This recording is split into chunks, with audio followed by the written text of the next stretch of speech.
everybody. How are ya? Hi there. Hi, Kay. Hey, Brenda. How you doing? It's fine.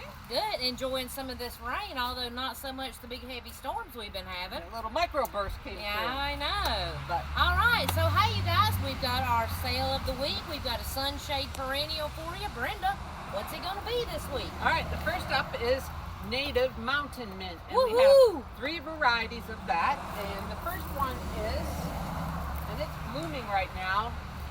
I stole this off our shelf because the others aren't quite blooming yet. It blooms a little bit later. And this one is called the Appalachian Mountain Mint. And this one is a little more clumpy. It's not as aggressive as the other ones that we're going to show you.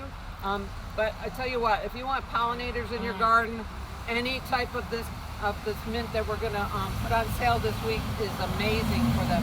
Bees, butterflies, you name it. They love It is it. pollinator magnet. All right, what do we got here, Kay? We got the narrow leaf mountain, Yep. also called the slender leaf mint. That's a pretty one. This one will spread a little bit more. And what's funny about this is a lot of these, I would think mint would want more moisture, but a lot of these could take a dry, rocky, clay, gravelly soil. They're really not that picky about their soil, and a lot of them are drought tolerant. And if you're worried about them spreading, Brenda, they could also put them in a container as well, wouldn't Right, you say? I mean that helps the pollinators, and you can also root prune them in the springtime. Just Yep. kind of cut those roots out. And Yep. the next one, what do we got here, Kay? The hairy mountain mint.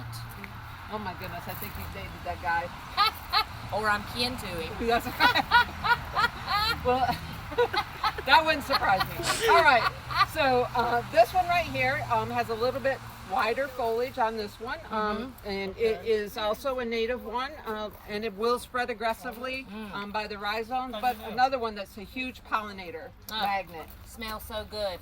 All right, and for the shade, you guys, we're going to do the Pulmonarias. Brenda, I'm going to pass you one. I'll grab one, too. These are beautiful in the shade, gorgeous, sometimes mottled foliage, not always, but bloom in the spring, like in the blues and the pink varieties. Right. What have you got? And they got they make wonderful container plants. I've used them a lot in Yes. shade containers. Very, very cold hardy. And this one's called Silver Bouquet. And what makes this one a little bit different are the flowers are upward facing, which is unusual for that. But it holds its foliage very well. And they'll kind of let you know if they need some water. They'll do a little bit of a wilt, then you know you need to water them. Right. And then I have shrimps on the Barbie, because you know I like to eat, y'all. This is a beautiful shrimpy pink color, just bright and vibrant in the shade. We will confess these are not deer resistant. No, and this variety has a little more of a green foliage as opposed to the blue or darker green hues on it. Let me pass a few more over.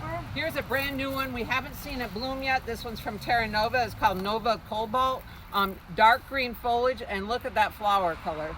So we're on the watch. Hopefully we get to see this bloom. These came in a little late for us. That's why we have them in quarts, which also makes the price a little bit less for you. And they're filling out nicely. So great time to plant. And then this one is Dark Vader. As you can see, it has the blue and pink blooms on it. They'll kind of morph and change, but just fun, great additions to your spring shade garden. And great for early pollinators. Morning sun will also work for them, or shade. Yep.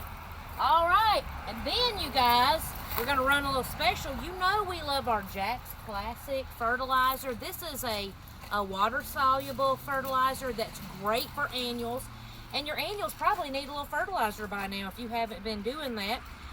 So we're doing these buckets for 25% off. This will last you quite a while, unless you have a ton of annuals. But it's also great for the pansies. We use this a lot in our pansy season coming up. Yeah, because they're heavy feeders. Everybody says, "Oh, my pansies didn't do so well," we'll feed them a little bit more, and you'll be surprised.